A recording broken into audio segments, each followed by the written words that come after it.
Hey guys, it's Mo in the deep end with the Newsy News Nightly.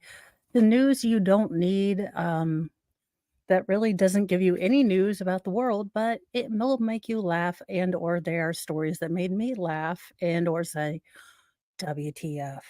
And honestly, excuse me, today, after this Monday, after the court cases that would never start, we all need a little bit of a breather. So, we will start with our first story. And as usual, it is please, for the love of all that is holy, don't touch the mooses, the mises, the bears, the bison, or anything else tourists. I'm opening this in just regular Chrome because if you use Brave, I've noticed they won't let you do any of the videos. But a tourist tries to pet a moose at a park while husband watches and films. So again, people, just for the hundredth time, because this has been covered in Mornings with Mo, leave the aminals alone. They are beautiful, they are majestic, but they are wild. Don't touch the aminals, because you will get instant karma. These are giant. I happen to love moose. I think it was Rocky and Bullwinkle, but unless you see one accompanied by a flying squirrel and 2, very incompetent Russian spies, do not touch them, okay? Man shared a video of his wife approaching a bull moose at a US national park with the intention of petting the animal, ignoring his warnings. This is a bad husband. Quote, "This is proof for the doctors of what her bodily injuries are from." Actually, wait a minute, this might be Mr. Mo narrating this. Says the man who is also standing much too close as his partner edges closer to the animal. This is what not to do video, folks. The clip, which you can watch below, was likely may may have been shot at Yellowstone or Grand Teton. It was shared via an Instagram account, Turons of the national park. Apparently, Turons is a mix of tourists and morons. So don't be a Turon, which calls out bad examples or bad behaviors at sight of natural beauty around the world. Other recent examples have included a woman leading her small child onto a cliff overlooking a waterfall, a man trying to separate a mother bear from her cubs, and a tourist climbing over a safety barrier at the top of Yosemite Falls. Let's see here. And here's my wife thinks it's okay to pet a moose. This is proof for the doctors of what her Hello, bodily Miami injuries Spice. are from. Yeah. This is what not to do video, folks. Oh, how about both of you just no, Moose leave the ass moose kicking alone. 101. This is how you can tell they've been You all married right for there, a honey? while. He's not even he's just like, "I done told her not to." Welcome, greedy bloke. Yeah, so, just don't, don't touch the wild animals. I think we've had this talk before, but in case we've forgotten, the National Park Service warns people visiting Grand Tetons to maintain a distance of at least 100 yards. I think that would be about 100 meters in non-freedom units and 25 yards, also 25 meters of non-freedom units of away from other wildlife. Stay the hell away from wildlife, people. Don't approach or chase it. Don't harass wildlife. Don't molest the wildlife. I feel like we shouldn't have to have this conversation, but I'm also here for the Darwin Awards and videos thereof. So, hello, Chris. Hello, Christine. Yeah. Well, at least she didn't run yelling, screaming, "It's a moose!" Harassment is any human action that causes unusual behavior or change in behavior in an animal. Repeated encounters with people can cause negative long term impacts on wildlife. Oh, no problem. Yeah, well, idiots getting hurt. You can always watch on the replay. Well, we have not discovered binoculars or the zoom lens. We are a weird people.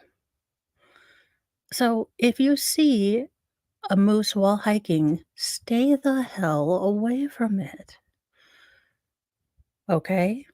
I'm glad we've had this talk for the 80 bajillionth time. I know that none of my chat would, you know, try to molest a moose. In other news, we have uh, Delta flyers.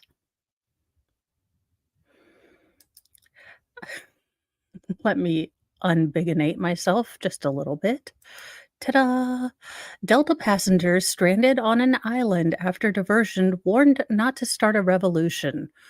Um, I have never been told by Delta not to start a revolution and to be grateful that the plane didn't crash. This is why you fly Southwestern, people. I'm just saying. And when an air company, when a travel company tells you to be grateful you didn't crash, perhaps go to another air traffic control company. Hello, rabbit.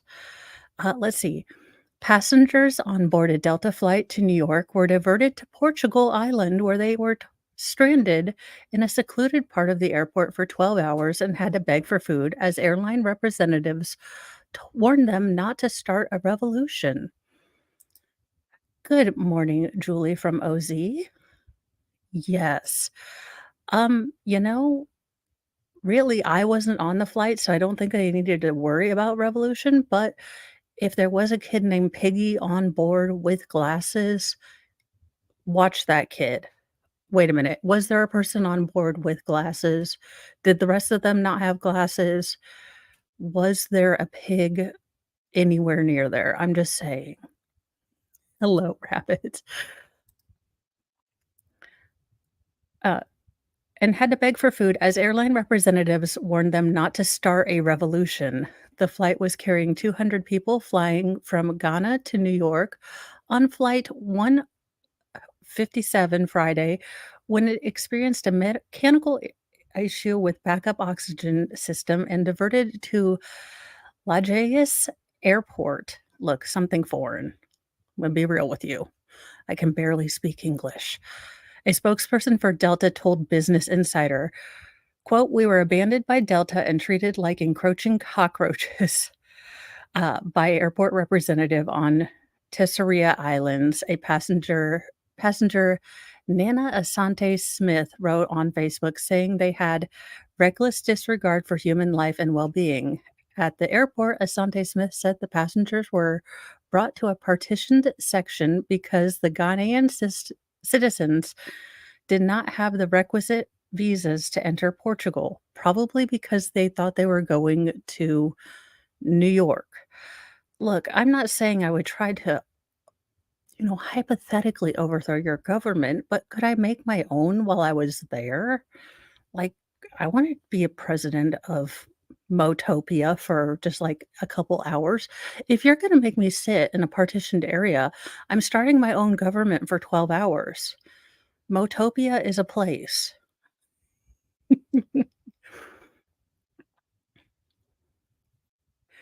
And how the hell do you reroute to Okay, they just went all the hell over the place. Also, don't tell me to be lucky we didn't crash. I you know, I would just figure that's baked into me buying a ticket is, like, not crashing. And I would hope that it's just implied that, the not crashing is baked into my plane ticket price, but and, like, the chicken or steak dinner or what have you.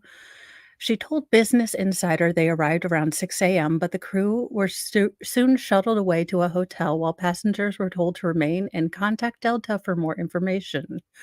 Quote, "We were trying to reach out to Delta during this time and ascertain exactly what was going on to no avail," said Asante Smith, who was in Ghana with family and friends to celebrate her marriage. She said airport representatives told them they would be given a meal and that the plane from Boston would arrive in several hours to pick them up. But around 11:30 a.m., she wrote on Facebook, quote, "We learned we would no longer be fed because according to an airport representative, Delta had informed them we had already eaten in advance of our landing a little before 6 a.m. Oh, hell no. Don't leave me bored and hungry. This is how you get a bad motopia. Yikes. This would be bad. We had no other access to food, not even Auntie May's pretzels or Cinnabon. Oh, this is gonna be an ugly motopia. Yeah, don't threaten me. I don't take well to, like, telling me not to do something. I'm starting my own representative democracy, my own representative republic. If you tell me not to, start a revolution, s gonna find pieces of paper. We're gonna start our own picket line.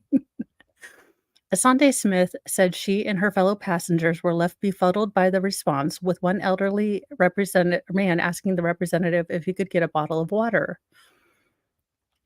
He was told in response that he and the other passengers could simply drink water from the bathroom faucets, Asante Smith claimed, but none of them had cups and only a few had water bottles. After a while, she said a small cafe in the corner opened up, allowing those with credit cards to purchase some food.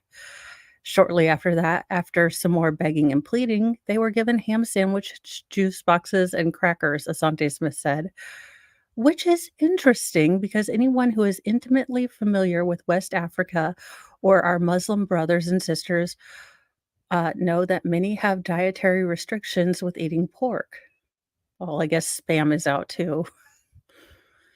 Meanwhile, she said passengers were left scrambling for information. She said some members of her travel group received messages from Delta airline representatives that seemed to be copy and pasted, while others were told a rescue plane was coming. Many of us were eagerly looking out the window to see if a Delta plane was landing, she said. While they waited, Asante Smith described on Facebook how some people, the elderly, pregnant women, children, became restless, frustrated, and confused. When they asked for more information from staffers at the airport, a woman told them they shouldn't, quote, "start a revolution," and said they should be grateful at a second chance at life, according to the video posted online by Keandra Eggleston. Um, well, you always get the best customer support at the airport, I've found. Have you ever noticed they, like, clack that 5,300 keystrokes just to get like, to see if your flight is gonna be on time, and you're like, "Wow, what kind of computer system are you using?" This female rep told us we should be grateful they even allowed us to be here and that our plane didn't crash in the sea, she tweeted. Finally, around 6 p.m., a flight finally arrived at LaJaez Airport and brought them to John F. Kennedy International Airport. Listen, God bless America, the home of the Cinnabon and the soft pretzel, both of which I would have eaten as soon as I got off the airport or the airplane. The passengers, many of whom were still frustrated, then tried to bring their complaints to the Delta representatives in New York, Asante Smith said, but they were told the airline was overwhelmed. Guyanian rapper uh, Secadore also wrote on X that he was on the flight and missed performing at an event in Detroit due to the diversion. It was unfortunate, but I know these things happen, so I wasn't tripping, even though they communicated poorly and didn't have the courtesy to update on us on exactly what happened. Yeah, yeah. Once you get kids in the thing, look, you have my youngest, most feral kids, and you make them sit in a confined space for 6 hours. You are begging them to send an airplane stat. I'm just saying. This isn't new with this airline, especially from this part of the world, Africa. They keep sending these old flights, business class are almost the same as economy, to pick us up, knowing very well they are not safe. So I guess the allegation is that they're sending really bad airplanes to Africa. I don't know. In a statement to Business Insider, a Delta spokesperson said that the 215 passengers were given meals and waited for nearly 12 hours for another aircraft to arrive from Lisbon. The spokesperson also said the passengers' bags were sent on their original aircraft to JFK, as a second plane had only 1 hour landing time in wherever that somewhere in Portugal, somewhere foreign. When asked about the claims the Delta personnel in New York were overwhelmed, the spokesperson pointed out that due to poor weather conditions in the East Coast, he which he said caused airline staff to be swamped with requests. He added that the customers were provided with refunds, also other ham sandwiches. I don't know. Good Lord. Delta, do better. I mean, at least give them, like, I don't know, roast beef sandwiches. Come on. I mean, what, you probably charged the people it was Spirit Airlines. They just put a little decal over that said, you know, they put a little decal on that said, not Spirit, Delta. In, random news, so a Pennsylvania man has gone to 777 movies in a single year. All of them were Barbie. No, I don't know. He looks very excited, as you can see, given the movies that have been released this year. You can tell he's been super excited. I don't know what he had to see, but he looks like this has really burdened his soul. Probably because he had to smuggle all his candy in his prison pocket. No, I'm just kidding. It's a joke. I hope s September 7th, a Pennsylvania man earned a Guinness World Record by going to the movies 777 times in 1 year. Zach Swoop, 32, of Carlisle, started his attempt with a screening of Minions: The Rise of Gru in July 2022 and completed his record attempt with a showing of Indiana Jones and the Dial of Destiny. Sir, I understand your look of complete disappointment with humanity. Swoop broke the record of 715 set by French cinephile Vincent Crone in 2018. Swoop said he saved on movie tickets to his local Regal Cinema by signing up for Regal Unlimited membership, which allowed him unlimited trips to the movies for only $22 a month. Yeah, that's what I'm trying to think, like, what kind of unmitigated horse manure did he have to watch? Yikes. Well, EU can't raid yet. We can't raid until we're monetized, but thank you guys.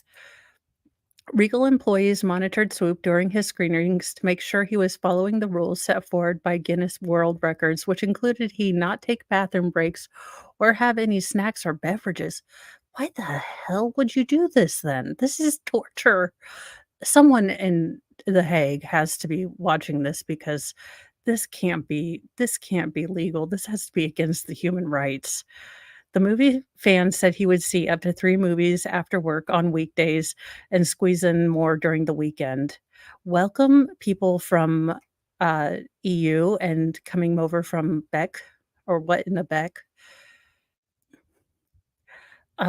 Swoop said the movie he saw the most times was Puss in Boots: The Last Wish, with 47 viewings. His favorite film of the year was Across the Spider-Verse, and his least favorite was The Devil Conspiracy.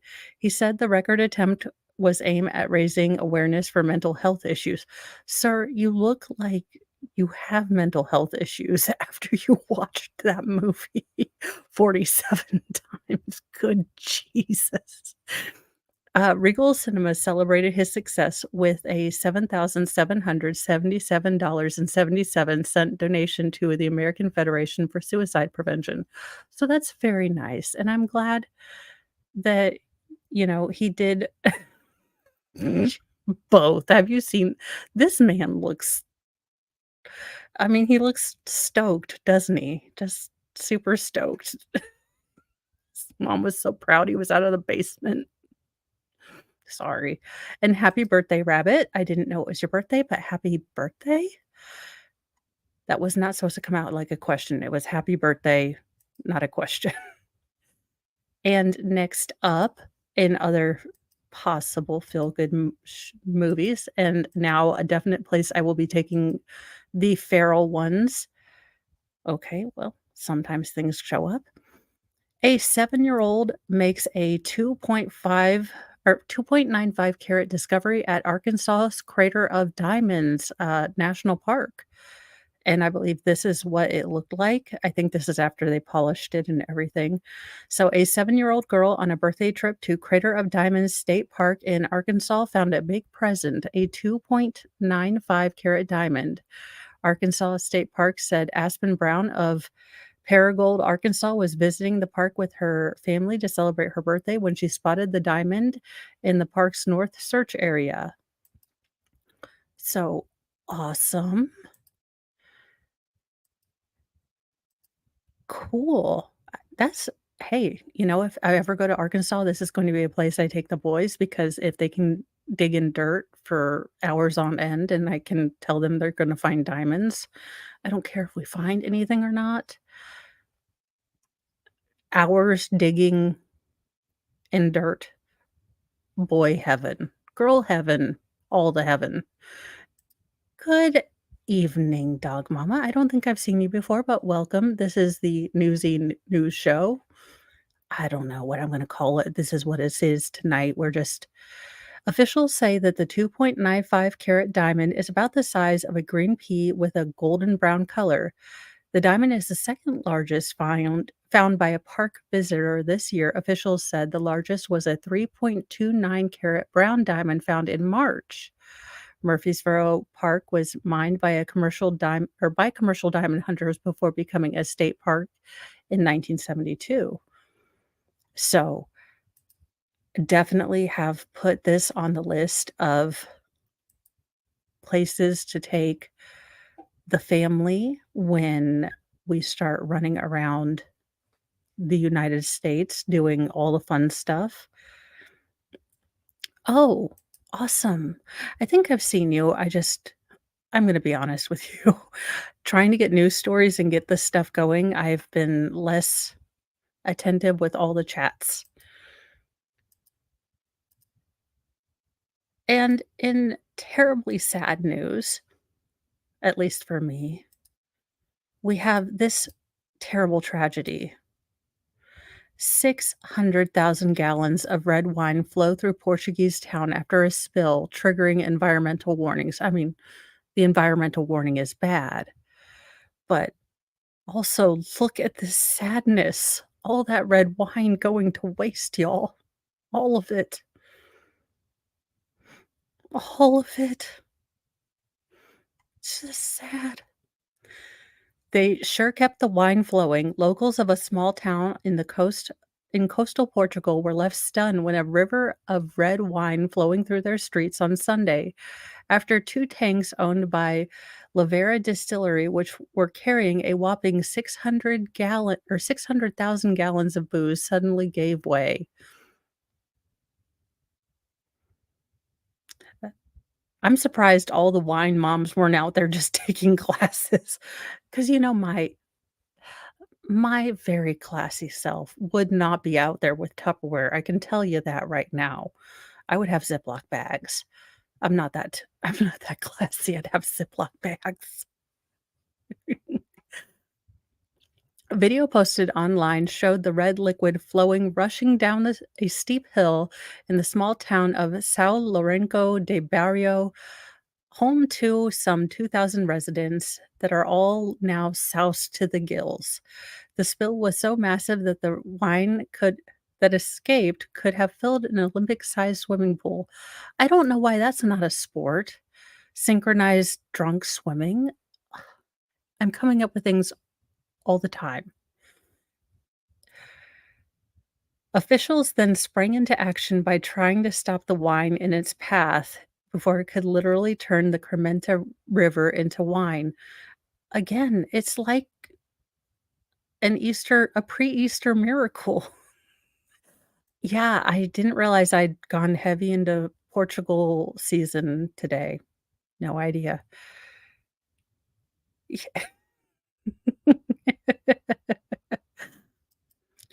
The okay. The Andia Fire department blocked off the flood and diverted it away from the river, where it ran instead to a nearby field. Uh, Mo will definitely not be planting all the vegetables in that field, hoping they'll be fortified with wine. Possibly the only way to get Mo to eat her vegetables. I'm just saying.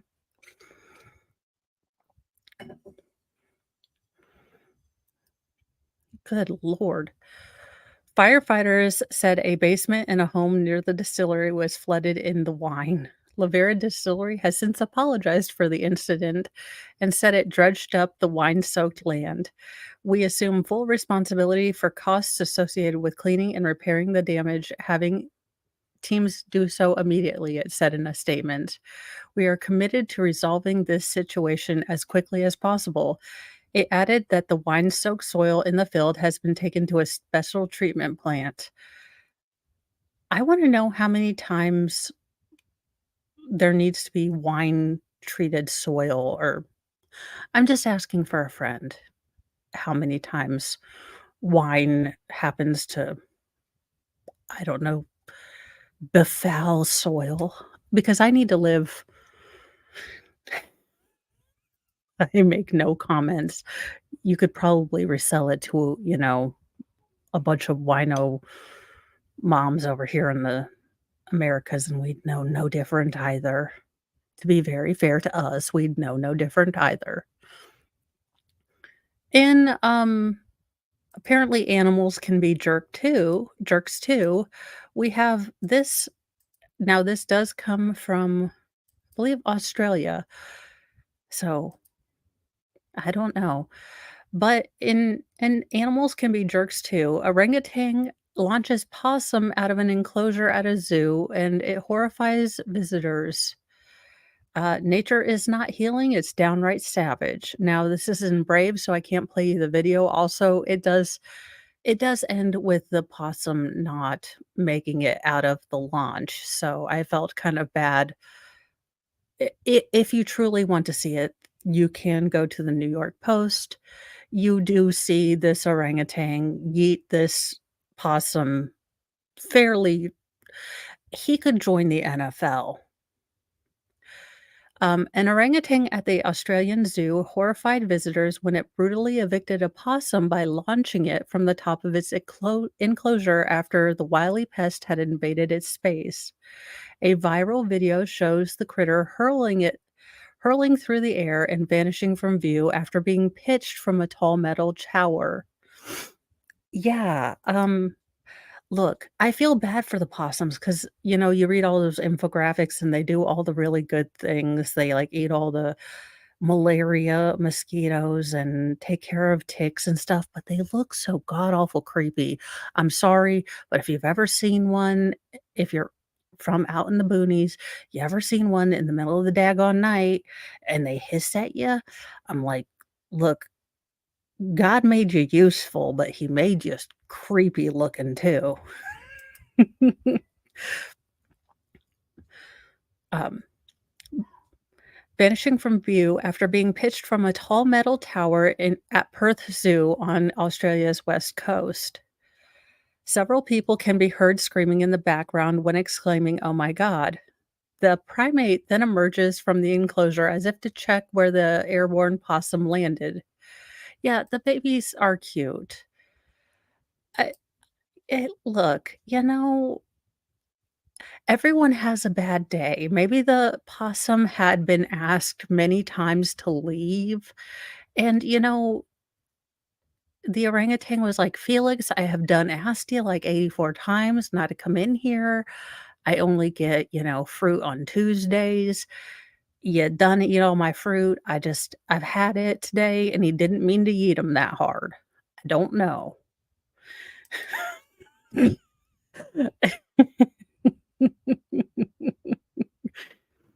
A a deer near a deer broke my ankle. I don't know. I'm just saying animals can be jerks too. We don't even wanna get into what otters do to each other. And then penguins will push, whichever poor penguin happens to be at the end of the iceberg in to see if there's an orca in there. Like, "Hey, Jeff's in the front. Push him off." If there's an orca there, then Jeff's gone, but there's an orca there. Just saying, the animal kingdoms they're all jerks. Some of them are nice, but animals can be jerks too. Hi, Pixie. The primate then okay, as if to check. When asked what happened to the unfortunate marsupial, a Perth zoo official told a Yahoo News Australia, "I would presume it did not survive the fall. Obviously, the loss of any living creature saddens us, but nature is also playing out." A person who shared the possum throwing recording on Reddit, good lord, has opened up about what preceded the epic toss, saying that first the orangutan was throwing the possum around on the ground. Yeah, he's pretty high up there. Like, look, the orangutan was just not having it. Then the gray ape chased the much smaller animal up the pole and started poking it with a stick. According to the Reddit user, the possum ultimately landed in another exhibit occupied by two orangutans. Crap. He just done threw it into. Yeah. You know, School or zoo officials sought to downplay the incident, telling news outlets that while the zoo has a pest control program at the place, sometimes local wildlife manage to sneak in, requiring animals to take matters into their own hands. Orangutans' habitat is outside environments, and possums, who also live at that height, just like orangutans, have been known to inhabit above ground territories. Whilst every effort is made to catch and remove them, the sheer height provides some challenges, and sometimes, Jerry the orangutan, he evicts the possums himself. Sorry. Well, responses to the viral video has been mixed. Some of the Reddit commenters are lionizing the orangutan, while others side with the unlucky possum. Um, I know tenants are having a hard time paying rent, but this eviction was a bit rough, wrote one internet wit, while the other opined that the violent eviction was personal. The third post, bloody hell, that was like the Olympics level discus throw. Yeah.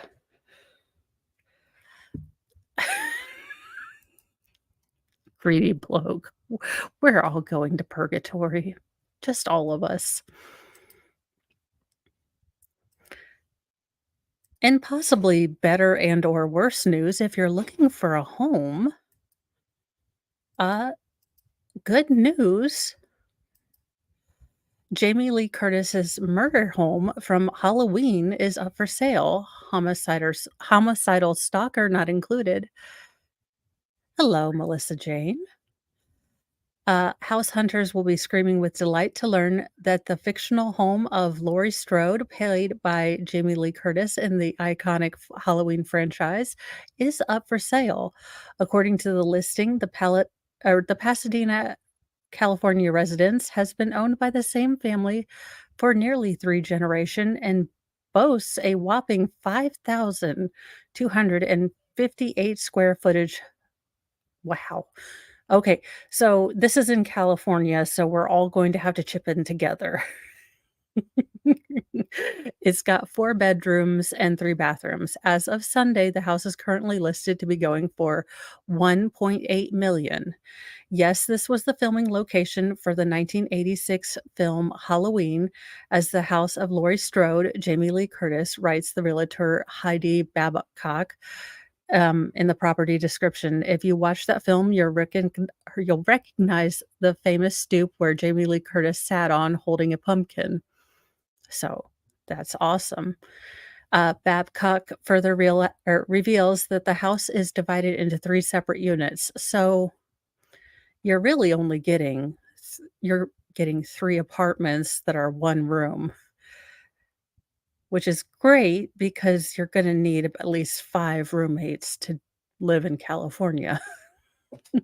Unit 1 is large 1-bedroom suite with a bath, living room, dining room, kitchen, pantry, utility room, and all the other things. So basically, you're gonna have to get 19 roommates, but you can buy the house where, she very nearly didn't die. Now you're still gonna be in California. Now I think I must remind you that you're still going to be in California. But, it's it's still the house that Jamie Lee Curtis, played Laurie Strode in the first Wonderful movie, so it's it could happen, and then in our final story tonight, because I thought that this I can't remember if she died in the first one or didn't die, I can't remember, there've been so many remakes, and I'm not a big horror person, to be very honest with you. I saw the one with, oh gosh, oh gosh, was it LL Cool J? No, not L Coolio. I saw the one with Coolio in it, and I don't think I ever watched another horror movie after that, so I, uh I know you're shocked.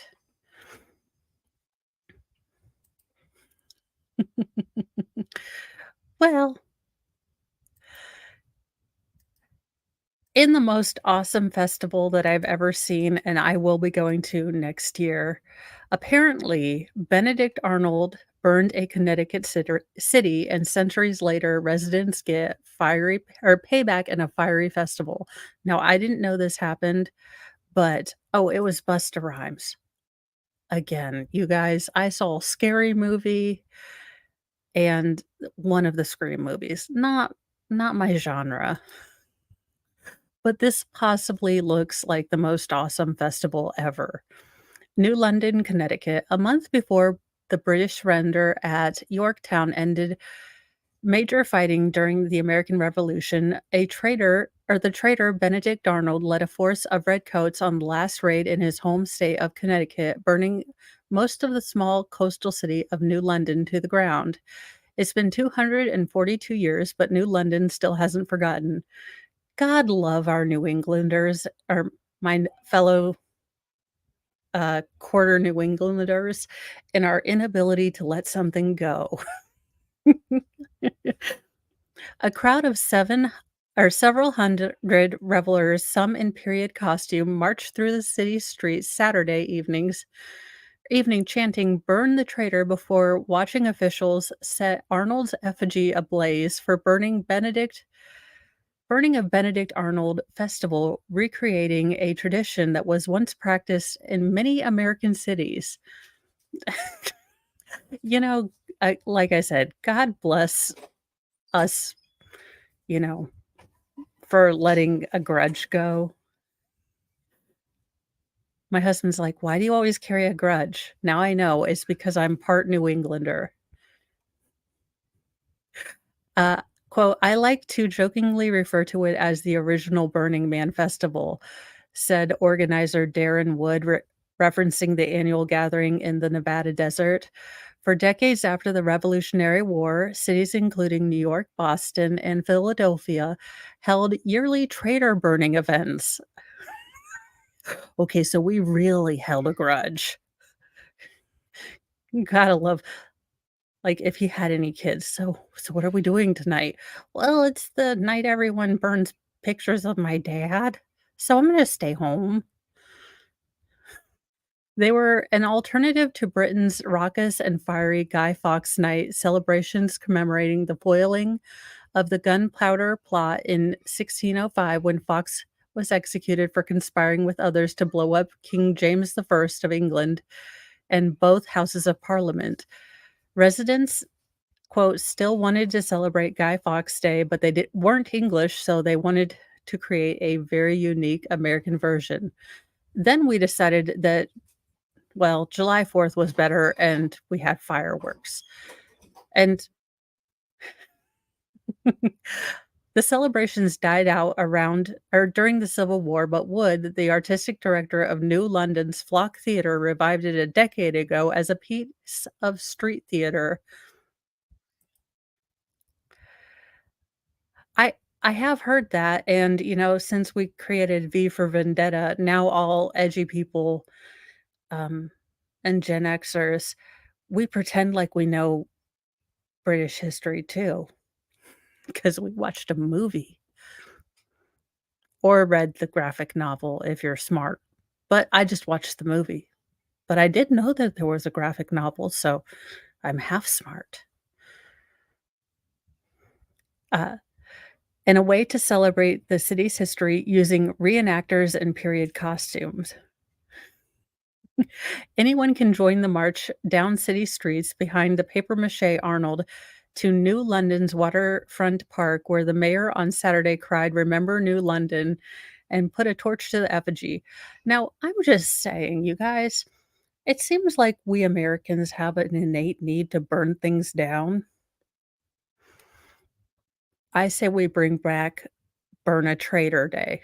Benedict Arnold bonfire night for everyone. We seem to just have, a need in these times to have a bonfire night. So we bring back Burn a Traitor night, burning Benedict Arnold festivals for everyone.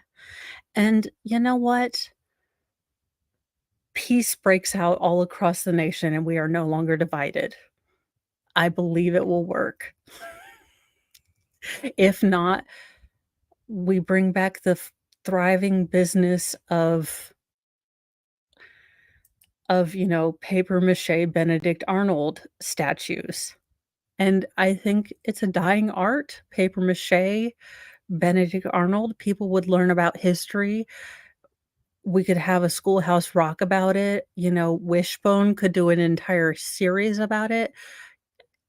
God bless America. Wishbone, we could learn people about history and literature. Uh, Come on now.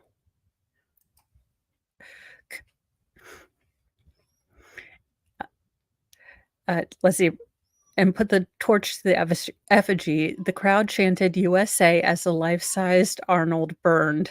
Ellen Warfield of Mystic brought her 9-year-old son, Lucian Bass, because she said their ancestors fought in the Revolution and she hoped to get her son excited about the history that surrounds him.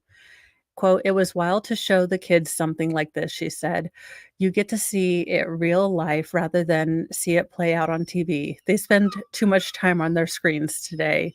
Lucian had a singular focus. "I just can't wait to see them burn that man." He said, "Burn that turncoat." Well, I mean, my son would be similarly like, when are they gonna light it on fire? Arnold, a native of nearby Norwich, was initially a major general on the American side of the war. Yes, I'm almost done. If you would stop, if you are being a turdlet. I am almost done. Was a major general on the American side of the war, playing important roles in the capture of Fort Ticonderoga and the Battle of Saratoga in New York. In 1779, he secretly began feeding information to the British. It was the boiled puddings. I mean, I don't I'm saying for a good toffee pudding and a Bakewell tart, I might give up secrets too. A year later, he offered to surrender the American garrison at West Point in exchange for a bribe. But the plot was uncovered when an accomplice was captured. Arnold fled and became a brigadier general for the British. On September 6, 1781, he led a force that attacked and burned New London and captured a lightly defended fort across the Thames River in Groyton. After the American victory at Yorktown a month later, Arnold left for London. He died in 1801 at the age of 60, which was relatively ancient in that time, forever remembered in the United States as the young nation's biggest trader. And in England, I don't know how y'all remember him, but over here he's kind of a dick. New London's Burning Benedict Arnold Festival, which has become part of the state's Connecticut Maritime Heritage Festival, was growing in popularity before it was halted in 2020 because of the pandemic. Damn you, Coof. The theater group brought the festival back last year. This project, and specifically the reaction, the sort of hunger for its return, has been huge, and the interest in it has been huge, said Victor Chiburish, the Flock Theater's associate art director and festival co-organizer. The only time things got a little political, Chiburish said, was the year a group of Arnold's supporters showed up in powdered wigs to defend his honor. But it was all tongue in cheek, and anything that gets people interested in the Revolutionary War history of the city and the state. And Arnold is positive, he said. In one of the early years after the festival first returned, Mayor Michael Pesario forgot to notify the police, who were less than pleased with the yelling and burning and muskets firing. It's almost as bad as the yoga meditation that was thought to be a mass casualty this morning. But those issues, he said, were soon resolved, and now he can only be happy that the celebration of one of the worst days in the history of New London can bring a mob of people to the city every year. A mob that can include a very satisfied 9-year-old. The coolest part was probably the head falling off. I really liked it. Spoken like my sons. My sons would have loved to see a burning effigy's head fall off. That would probably have made their entire lives, which is another point to add to our Mo Sees America with the Ferals Mo Sees America trip.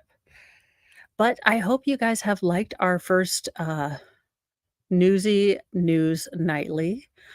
I will try to add a little bit, maybe 1 or 2 more stories. It's kind of hard to guess how long stories are going to take, so I am trying to figure this out. But I will see you next morning. I will record about 5 stories for Mornings with Mo, and those will come on about 9 o'clock as they normally do, but I should be in with Baker doing the Carla Rentala case, I believe. And then Wednesday, we should be back with the Gareth Purse House. Remember, they or the judge doesn't allow live recording, but Court TV will then put the day previous their the full day up. So I believe we're going to go back to doing that. As far as I know, now being a YouTuber, being a mom, we are flexible, and I am going to get off of here. I have had a wonderful time. Thank you for making this so fun. But Mr. Freiberto has to go out, and then it is nearly his bedtime because he likes to get up at 3 a.m. for demon time, apparently, because that's just when we wake up around here, I guess. So thank you guys so much, and I've had a great evening, and I hope you had fun too, and I will see you in the morning. Have a wonderful time. I don't know who to send you guys to. If anyone else is on, go talk to them. Have a great evening, guys. Bye.